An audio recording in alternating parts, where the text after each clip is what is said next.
ಒಂದು ಮನೆಯವರು, ಒಂದು ಗೋಡೆ ಮಾತ್ರ ಇದೆ. ಆ ಗೋಡೆ ತೆಗೆದ್ರಿಂದ ನಾವಿಬ್ರು ಒಂದೇ ತಾನೆ. ಬಿಜೆಪಿಯವರು ಏನಿದ್ರು ಕೂಡ ಕತ್ರಿ, ಯಾವಾಗ್ಲೂ ಕತ್ರಿ. ನಮ್ಮ ಜಿಲ್ಲೆಯಲ್ಲಿ ಓದಿದ ವಿದ್ಯಾರ್ಥಿಗಳಿಗೆ 16,000 ಜನಕ್ಕೆ ಕೆಲಸ ಮಾತ್ರ ಕೊಟ್ಟಿದ್ದೀರಿ.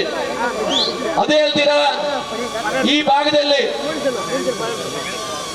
రోడ్స్ కర్ణాటక బార్డర్ నుంచి టీవీఎస్ నుంచి ఓసూరు కెలమంగళ ನಾಗಮಂಗಲ ಮುಂಬರುವ 23/4/2026 ನಡೆಯಲಿರುವ ಚುನಾವಣೆಯಲ್ಲಿ ನಿಮ್ಮ ಅಮೂಲ್ಯವಾದ ಮತವನ್ನ, ಪವಿತ್ರವಾದ ಮತವನ್ನ ರಾಮಚಂದ್ರ ಅವರಿಗೆ ಹಾಕಿ ಅತ್ಯಧಿಕ ಮೆಜಾರಿಟಿಯಿಂದ ಗೆಲ್ಲಿಸಬೇಕಂತ ನಿಮ್ಮನ್ನು ಕೇಳ್ಕೊಂಡು 26,000 ಲೀಡಲ್ಲಿ ಗೆದ್ದಿದ್ರು.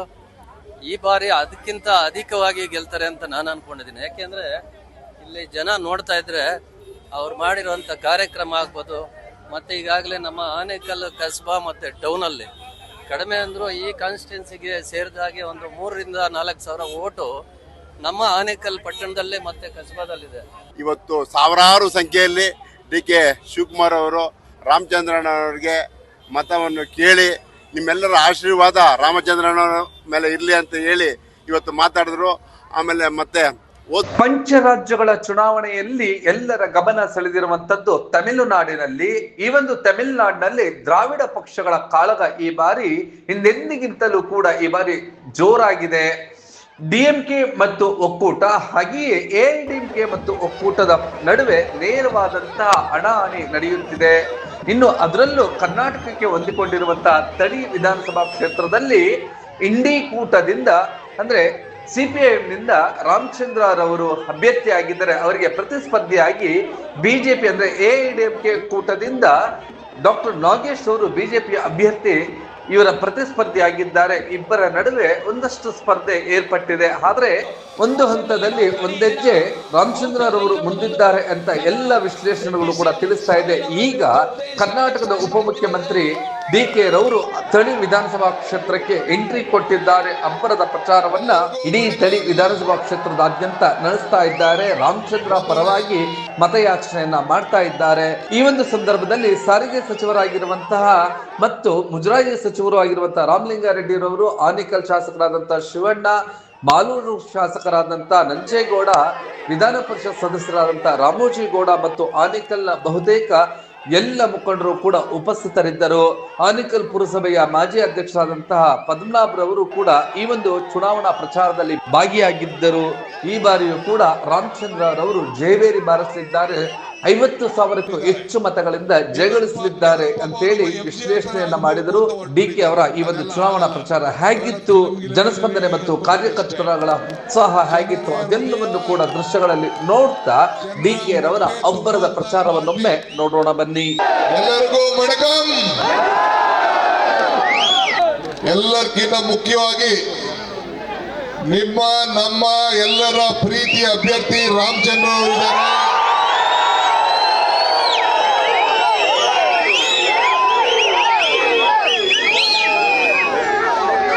ಅವ್ರಿಗೆ ನಾವು ನೀವೆಲ್ಲ ಸೇರಿ ಈ ಉರಿ ಬಿಸಿಲಿನಲ್ಲಿ ಆಶೀರ್ವಾದ ಮಾಡಲಿಕ್ಕೆ ಚುನಾವಣಾ ಪ್ರಚಾರಕ್ಕೋಸ್ಕರ ನಾವೆಲ್ಲ ಇಲ್ಲಿಗೆ ಬಂದಿದ್ದೇವೆ.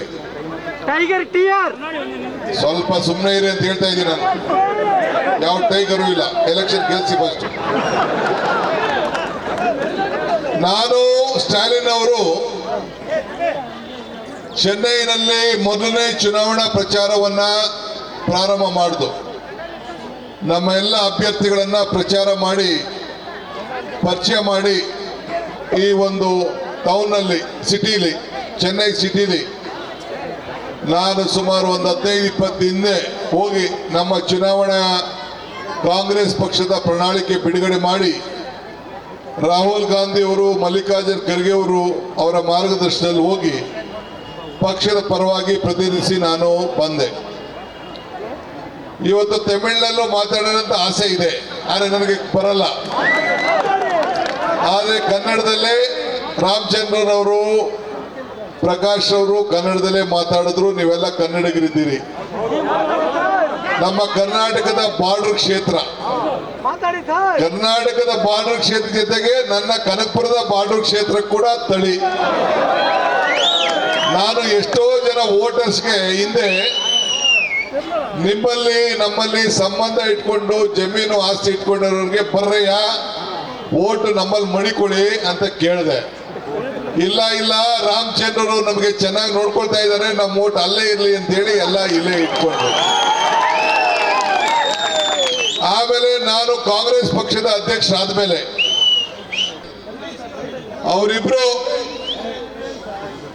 ಅವರಿಬ್ರು ನನಗೆ ನಿಮ್ಮ ರಾಜ್ಯದ ಎಲ್ಲ ಮಾಹಿತಿಯನ್ನ ಕಳಿಸ್ಕೊಟ್ರು. ಆ ಮಾಹಿತಿ ಎಲ್ಲ ನಾನು ಪಡ್ಕೊಂಡು ನಾನು ರಾಮಲಿಂಗಾರೆಡ್ಡಿ ನಾವೆಲ್ಲ ಕೂತ್ಕೊಂಡು ಚರ್ಚೆ ಮಾಡಿ, ಸಿದ್ದರಾಮಯ್ಯನವರೆಲ್ಲ ಚರ್ಚೆ ಮಾಡಿ 5 ಗ್ಯಾರಂಟಿಗಳನ್ನ ಘೋಷಣೆ ಮಾಡಿದ್ರು. 5 ಗ್ಯಾರಂಟಿಗಳನ್ನ ಕರ್ನಾಟಕದಲ್ಲಿ ಘೋಷಣೆ ಮಾಡಿದ್ರು. ಬಿಜೆಪಿದು ಡಬಲ್ ಇಂಜಿನ್ ಸರ್ಕಾರ ಇತ್ತು. ಕರ್ನಾಟಕ ರಾಜ್ಯದಲ್ಲೂ ಇತ್ತು ಡಬಲ್ ಇಂಜಿನ್, ಡೆಲ್ಲಿಯಲ್ಲೂ ಇತ್ತು ಡಬಲ್ ಇಂಜಿನ್.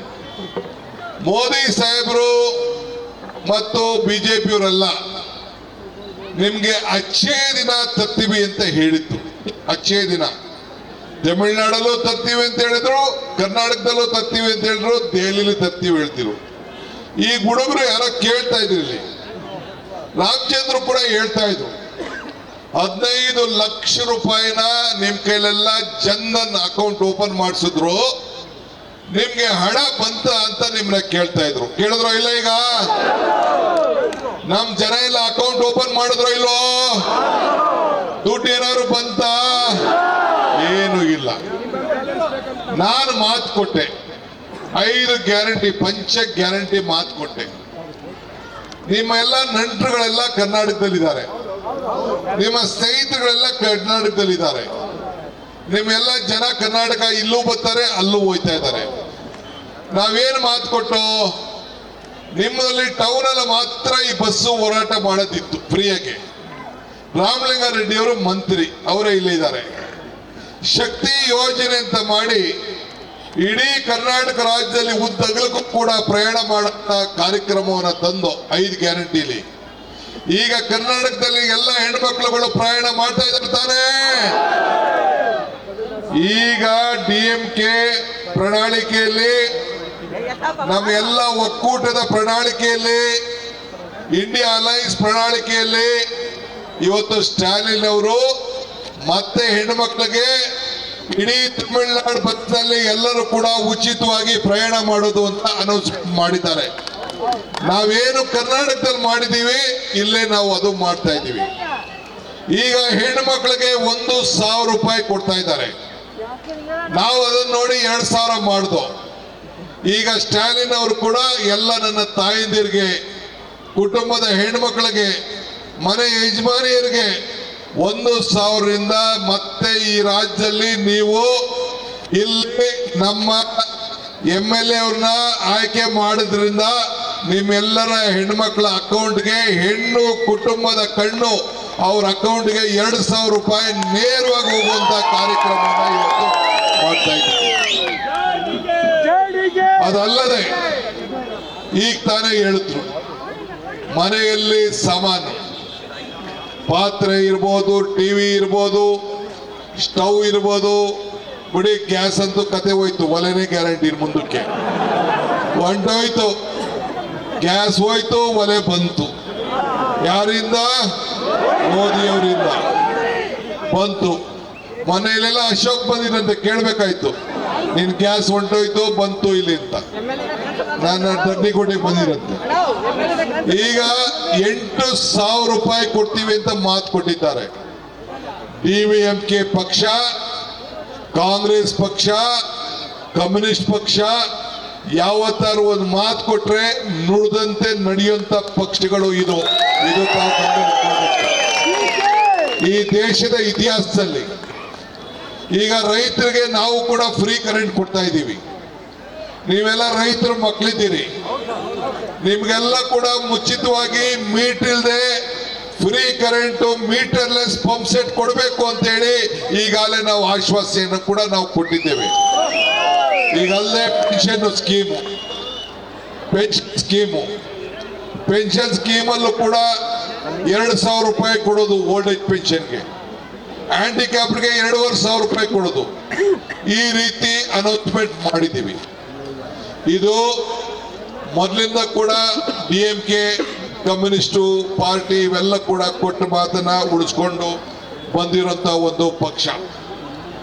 ಇವತ್ತು ನಾವು ಈ ರಾಜ್ಯದಲ್ಲಿದ್ದೇವೆ. ಹಿಂದೆ ಕರುಣಾನಿಧಿಯವರು ಆಯ್ಕೆ ಮಾಡಿ ಚೀಫ್ ಮಿನಿಸ್ಟರ್ ಆಗಿ 4 ಬಾರಿ ಇದ್ರು.